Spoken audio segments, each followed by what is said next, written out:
Sejam todos bem-vindos ao canal Evangelho das Boas Novas de Deus. E desta feita eu quero fazer a exposição aqui juntamente com vocês. Na verdade é uma continuação, porque se você for lá aí no canal, na playlist Mateus, eu tenho algumas exposições sobre o Evangelho de Mateus. As últimas em especiais foram expositivas versículo por versículos e a última foi Mateus capítulo 4 e versículo 12 até o 17. Eu falei sobre a volta de Jesus para a Galiléia e o cumprimento de uma profecia que se encontrava em Isaías no capítulo 9 e o versículo 1 e 2, e eu trouxe todo o contexto do qual a profecia estava inserida. Hoje eu vou dar continuidade a partir do versículo 18, né? Já expus também a tentação de Jesus. Se você for aí no canal, você vai ver na playlist Mateus. E hoje os versículos 18 ao 22, né? Então vou ler, né? São poucos versículos. Eu vou ler aqui, né? Vocês acompanhem, depois eu vou expor versículo por versículo, né? Tão difícil minha esposa ouve muito exposições bíblicas e eu vejo as exposições como elas são feitas e, bom, não expõe os textos, não expõe os versículos e não tiram lições que estão realmente dentro do texto. Muitas vezes o que eu contemplo são espiritualizações do texto e dizerem coisas que o próprio texto ele não diz, né? Então vamos expor e vamos explorar todas as partes dos versículos, as partes principais que chamam a atenção do versículo. Então o texto diz assim, né? A epígrafe, que é o chamado, Jesus chama os primeiros discípulos, né? Vai ser o título do vídeo, né? Que você viu aí no caso. E o versículo 18 diz: andando às margens do mar da Galiléia, Jesus viu dois irmãos, Simão, né, chamado Pedro, e seu irmão André. Eles estavam lançando as redes ao mar, pois no caso eram pescadores, e disse-lhes: vinde a mim, e eu vos farei pescadores de homens. Né? Jesus disse isso para eles. Imediatamente eles deixando as redes e o seguiram. Mais adiante, né, viu outros dois irmãos, dessa feita, Tiago e João, que eram filhos de Zebedeu, né? Ambos estavam com seu pai, Zebedeu, estavam consertando as redes e Jesus os chamou. Imediatamente, deixando o barco e seu pai, seguiram-no. Então, esse é o texto, né? Vamos aqui primeiro fazer uma introdução, algumas observações sobre cada um desses personagens, né? E depois a gente vai para o texto e vamos explorar todas as partes dele, né?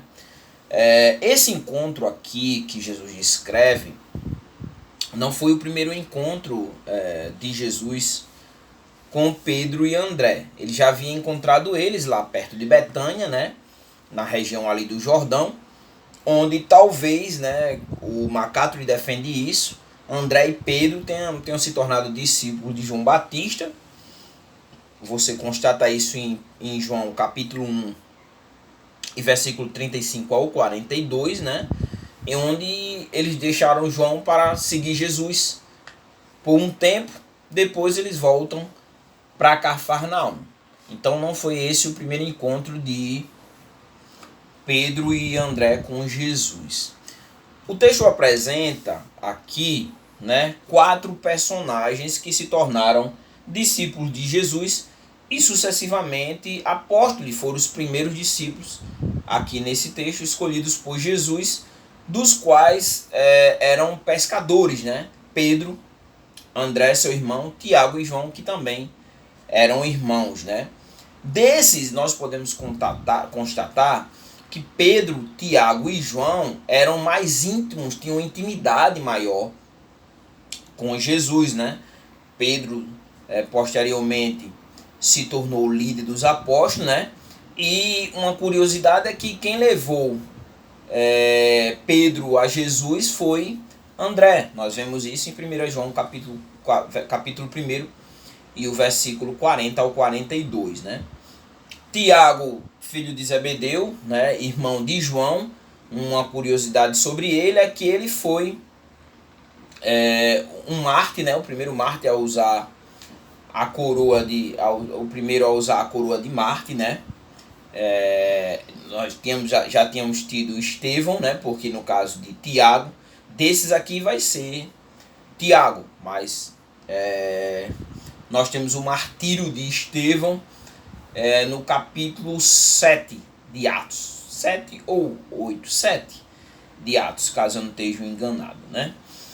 E onde ele vai ser coroado Tiago vai ser coroado como mártir, né? Em Atos capítulo 12, versículo 1 e 2.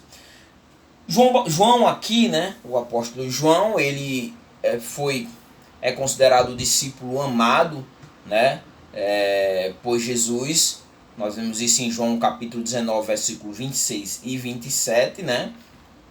O martírio de Pedro, segundo a tradição, ele vai ser crucificado numa cruz, não se achou digno e foi crucificado de cabeça para baixo, isso de acordo com a tradição.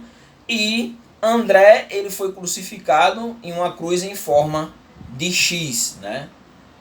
Então vamos examinar um pouco esses quatro primeiros discípulos de Jesus, esses textos nas suas pormenúncias, né? E depois vamos tirar algumas aplicações que podem ser aplicadas às nossas vidas, a minha vida, a sua vida, a vida de cada um de nós, né? Como cristãos. Então vamos primeiro a Pedro e André, né? Versículo 18. Caminhando junto ao mar da Galileia, né? Jesus, ele viu dois irmãos, Simão, chamado Pedro, e André. Eles lançavam as redes ao mar, porque eram pescadores. No caso, estavam ali pescando, né? Lançando as redes ao mar. Aqui o texto nos diz que isso aconteceu no caminho junto ao mar da Galileia, né? Alguns comentaristas colocam não como um mar, mas fazendo aqui pode se referir a um lago, né? E esse lago ele tinha cerca de 20,5 quilômetros de comprimento, 13,2 quilômetros de largura, né? E esse lago ele está a 207 metros abaixo do nível do mar, né? Onde ele acaba sendo sujeito a ventanias violentas, né? Tempestades, podemos dizer assim, né? Esse local ele sustentava algumas indústrias de pescas, como também havia 9 cidades ali ao redor da sua costa, né? No caso, na sua costa oeste. E aí Jesus ele viu dois irmãos, né? Pedro, né? E André, né? Que foram os primeiros discípulos chamados por Jesus, que eram pescadores, a profissão deles, né?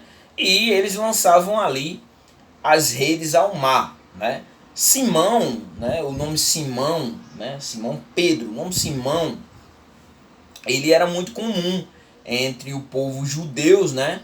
E inclusive existe um herói, né? Um herói da época dos Macabeus, né? Da revolta dos Macabeus, que o seu nome era Simão, né? Isso no século II antes de Cristo. Não se sabe se os pais de Pedro colocaram o seu nome devido a esse herói. No Novo Testamento nós temos cerca de 9 Simãos que aparecem no Novo Testamento. Já Pedro, né, o nome Pedro é uma palavra a palavra grega pedra, né, ou no caso Petrus, né, Petrus. Jesus é a rocha, né? Tu és Petrus e sob esta Petra, né? Tu és Petrus e sob essa Petra, Cristo, edificarei a minha igreja, assim Jesus disse, né? E eles estavam ali lançando as redes ao mar, né? Isso, nesse caso aqui, era feito nas águas rasas, né? Perto da praia. E no caso, nessa ação, era usada uma rede especial, né? Uma rede que tinha, no caso, pesos para que essa rede ela afundasse, ainda usada até hoje, né? O versículo 19, ele diz assim: Jesus lhes disse: venham comigo e eu vos farei pescadores, de gente, né?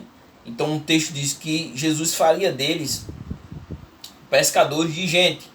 André e Pedro, você vai ver que eram pescadores de profissão, né? A profissão deles eram pescadores. Jesus ilustra, a partir da sua profissão, algo paralelo, partindo das experiências que eles tinham com pesca, mas com um objeto que seria pescado diferente, que seriam homens, né? Pescadores de gente, pescadores de homens, né? E Jesus disse que eles seriam os seus discípulos, né? Sendo que eles, se a gente partir do encontro anterior, eles já eram discípulos de Jesus, partindo de João 1, 35 ao 42, né? E eles são chamados para deixar seus postos de trabalho, né? E nós vemos que eles seguiram Jesus tanto em suas viagens quanto na obra que Jesus realizaram. E eles aceitam o chamado e o desafio feito por Jesus para irem adiante e pescarem, como foi a proposta de Jesus. E o versículo 20 diz qual foi a reação deles diante do chamado de Jesus, né? E o texto diz que eles deixaram imediatamente as redes e o seguiram, né? Versículo 20, né? Você vai ver que aqui nós podemos observar, né? Se alguém vai servir a Jesus, uma observação para pastores ou para irmãos que vão se dedicar de forma exclusiva à obra, ele deve ser cuidado pela igreja. A igreja deve cuidar desses irmãos. E antes de continuar, eu quero fazer uma crítica aqui, né? Os pastores assembleanos, né? A igreja, ela não remunera os pastores. Não remunera. Assembleia de Deus não são todos pastores. Existem alguns seletos, né, que são remunerados, né? Ou pastores de campo, de interior. Mas pastores da capital, eles não são remunerados pela igreja. E isso gera um problema grande, né? Que é a dedicação desses pastores ao cuidado da igreja, como também a dedicação desses pastores no seu condicionamento pastoral. O que eu estou querendo dizer, né? O pastor, ele trabalha durante o dia, né? Diuturno, né? E à noite ele vai à igreja. Naturalmente ele já é comprometido quase que diariamente com a igreja. Quando não tem culto, tem alguma coisa lá, ele tem que estar lá. E esse pastor, ele tem um culto do qual é a obrigação dele levar a palavra, que é o culto da quinta-feira, né? Conhecido na Assembleia de Deus como culto de doutrina. Então ele doutrina a igreja às quintas-feiras. A pregação, a exposição é a obrigação dele. Sendo que nas igrejas históricas, como Batista e Presbiteriana, é mais restrito esse acesso do público de uma forma geral, ou dos convites para outros pastores pregar no púlpito, né? O púlpito é a obrigação do pastor, né? Do pastor, é a obrigação dele fazer a sua exposição, pregar na Assembleia de Deus na quinta-feira. No entanto, por não ser integral, né? Por não serem pastores integral, como foi aqui o chamado de Jesus na vida de Pedro, eles deixaram a profissão para servirem a Jesus de forma integral, servirem ao reino de forma integral. E esses pastores, como dizia eu, eles acabam se sobrecarregando secularmente não trazem uma boa palavra, principalmente os pastores assembleanos, ou quando eles, com exceção quando eles são grandes empresários ou já se aposentaram, onde eles podem trazer uma palavra mais firme, não no caso de dureza, mas no sentido de convicção ou de entendimento, ou uma palavra mais centrada de verdade nas escrituras, né? Mas quando não isso, o que nós vemos são pastores que não dizem nada com nada. Nada com nada. Abre a Bíblia e roda por tudo que é lugar e não diz nada. Não só pastores, como muitos pregadores. E é uma crítica à Assembleia de Deus. Infelizmente, se você é da Assembleia e defensor irracional, porque irracional, sem pensar, sem refletir, ou mesmo que não tem um amor mais aprofundado às Escrituras, por não ter o hábito dessa exposição bíblica de uma forma literal, você vai ver de uma forma que a crítica é pejorativa. No entanto, não é a intenção. A intenção é dizer que a palavra tem que ser pregada de forma expositiva, literal, contextual, sem ficar colocando no texto que o texto não diz. Então aqui nós vemos que o chamado, né, para seguir Jesus foi em período integral, onde eles tiveram que deixar a sua profissão. Nós vemos até depois Pedro querendo voltar, né, a pescar em outros momentos, mas Jesus centraliza novamente ele, qual é o objetivo e a missão dele, né? E nesse caso Jesus, eles entraram, eles encontram nesse chamado de Jesus, né, algo melhor que suas realizações profissionais, né? Porque as pessoas hoje são materialistas, e o que elas veem? Elas acham que o materialismo é o fim último de sua vida.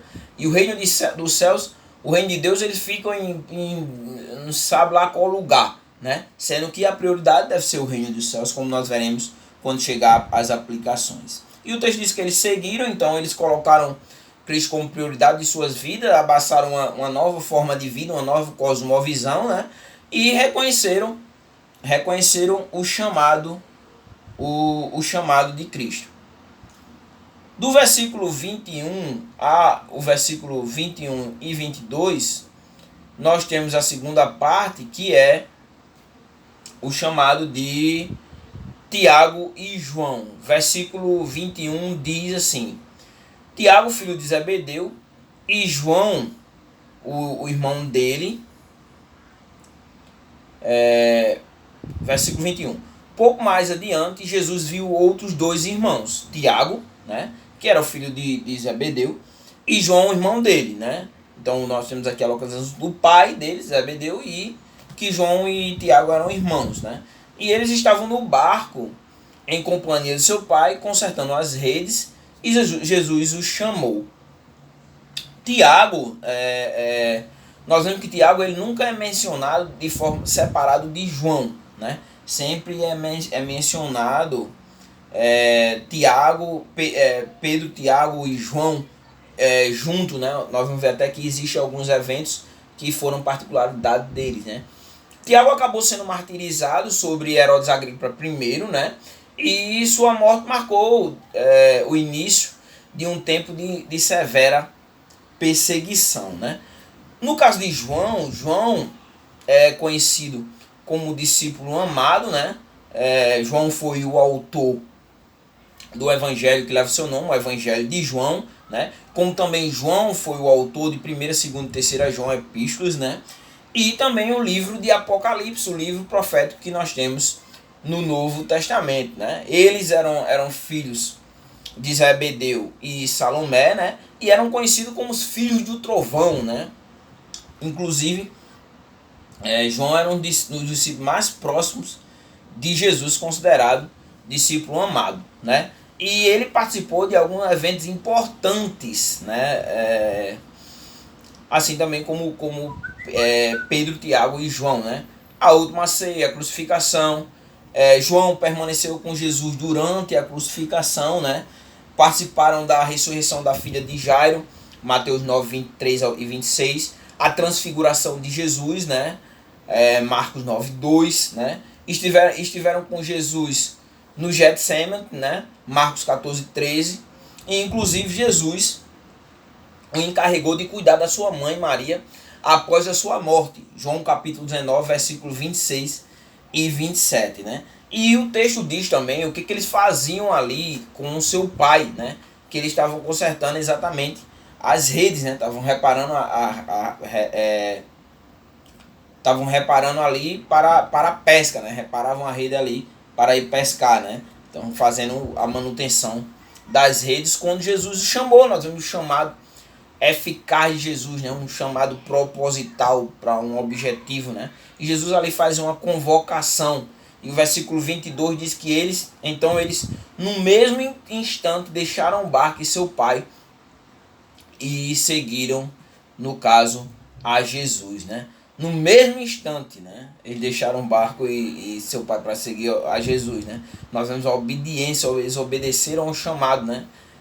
Mesmo tendo um negócio de pesca ali com o seu pai, né? A empresa ficou com o pai ali, possivelmente com a aprovação de Zebedeu, e eles foram cuidar do reino de Deus, né?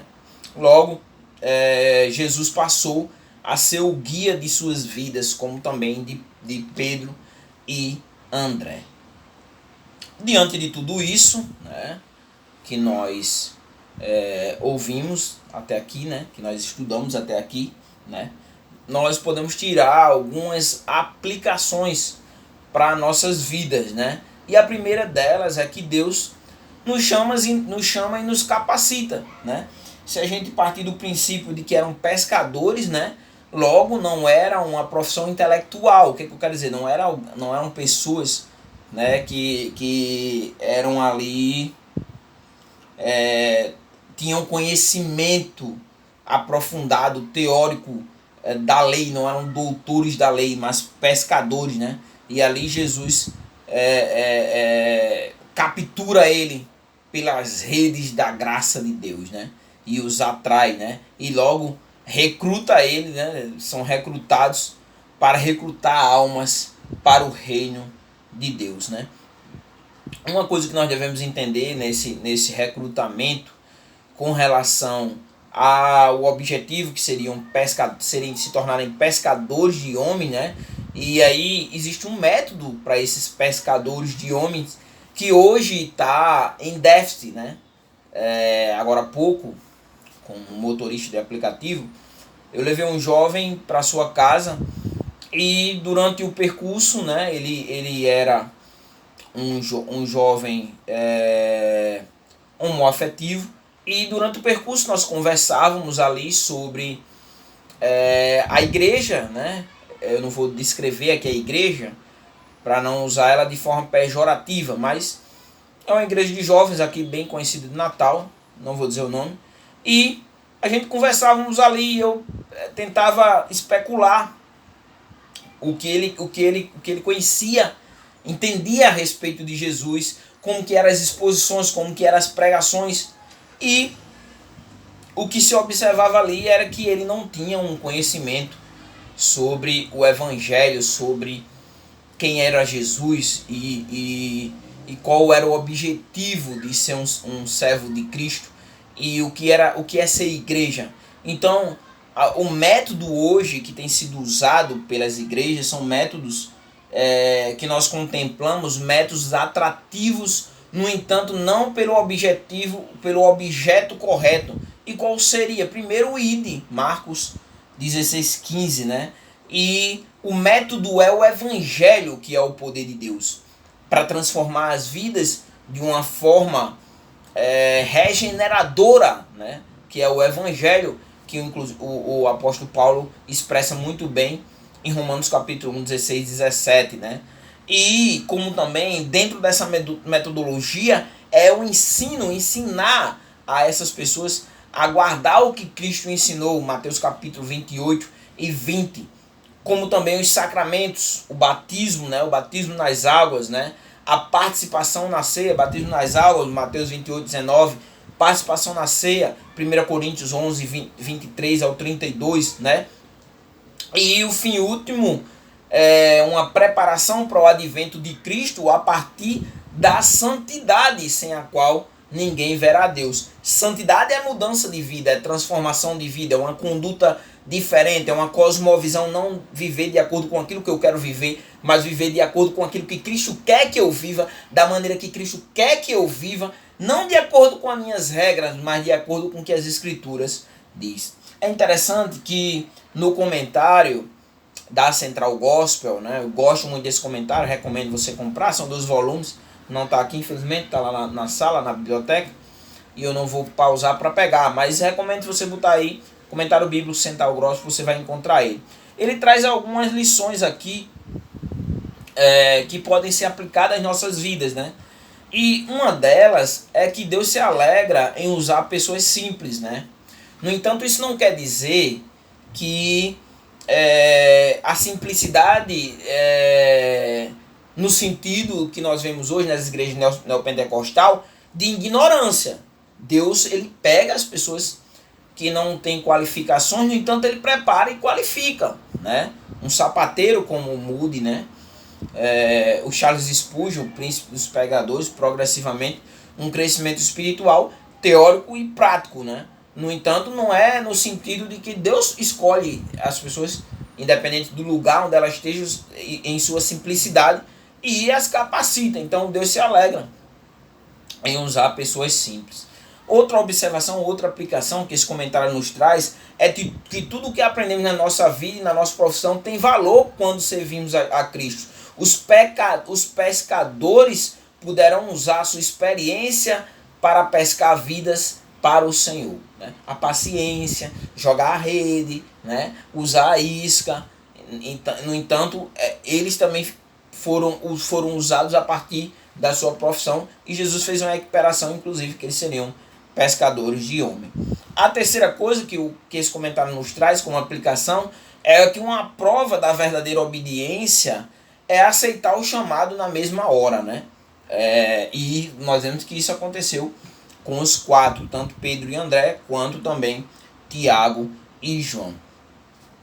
Por fim, a última aplicação que eu quero tirar aqui desse texto é em torno de qual é a prioridade de sua vida. Veja que eles tinham profissão, eles eram pescadores, inclusive Tiago e João, filhos de Zebedeu, tinham empresa, ao que parece aqui, o barco, né, era um empreendimento, né? No entanto, eles deixaram tudo para seguir a Jesus. Então eu questiono, qual é a prioridade da sua vida, né? São as riquezas, né? Muito procurada, no entanto corrigida por Cristo, a raiz de todos os males, né? De que nós devemos ajuntar tesouro no céu. Ou a profissão, né? Nós vemos que existem pessoas que vivem em prol da profissão, têm uma dedicação. Ou a família, né? A prioridade. Ou eu, né? Ou ganhar um mundo inteiro dentro do contexto aqui do trabalho, né? Mas eu separei aqui 2 textos interessantes. Um texto se encontra em Mateus capítulo 6, versículo 33, e o outro texto se encontra em Marcos capítulo 28 ao 30. O primeiro traz qual deve ser o objetivo do cristão, né? Mateus capítulo 6, a partir do versículo 23 até o 33, vai falar sobre a ansiedade e a preocupação com as coisas da vida. No versículo 33, o Senhor nos traz o objetivo que deve ser o objetivo da nossa vida, deixando um pouquinho a ansiedade de lado, porque as coisas que a ansiedade nos traz, Deus traria para nossas vidas, claro que o básico subsistencial, que é, Mateus 6,33 diz, buscar em primeiro lugar o reino de Deus e a sua justiça, e todas estas coisas lhe serão acrescentadas. Então, o beber, o vestir, o comer, né? Essas coisas que serão acrescentadas às nossas vidas e que deve ser o objetivo de nossa felicidade, né? O pão nosso de cada dia nos dai hoje. Não é o pão...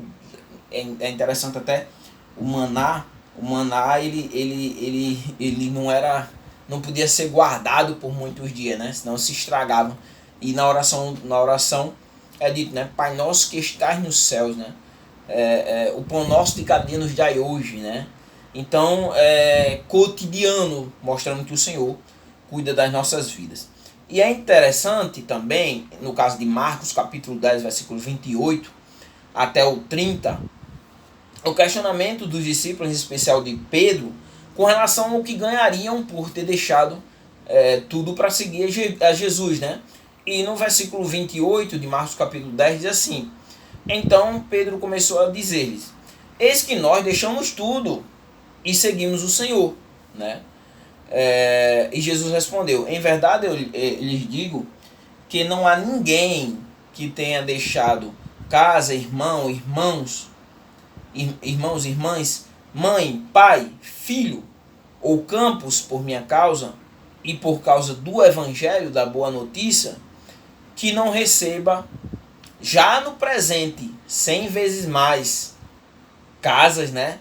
Quer dizer, família, pai, irmãos, 100 vezes mais nessa vida, né? Cada igreja que você participa da comunhão, ali é pai, mãe, irmãos e mãe, né? E mais casa, irmãos e mães e filhos e campos. E o texto diz com perseverança, com perseguição, né? Quer dizer, nós vamos receber 100 vezes mais o que nós deixamos, né? No entanto, com perseguição.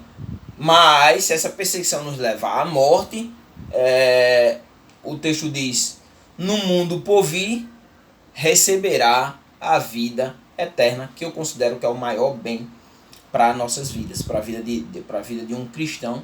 O maior bem que ele pode receber é a vida eterna. Então, espero que essa palavra, que esse texto aqui, né, não navegamos por nenhum lugar, você viu, ficamos só presos ao texto, possa ter abençoado a sua vida e possa ser aplicado ao seu coração essa palavra, né?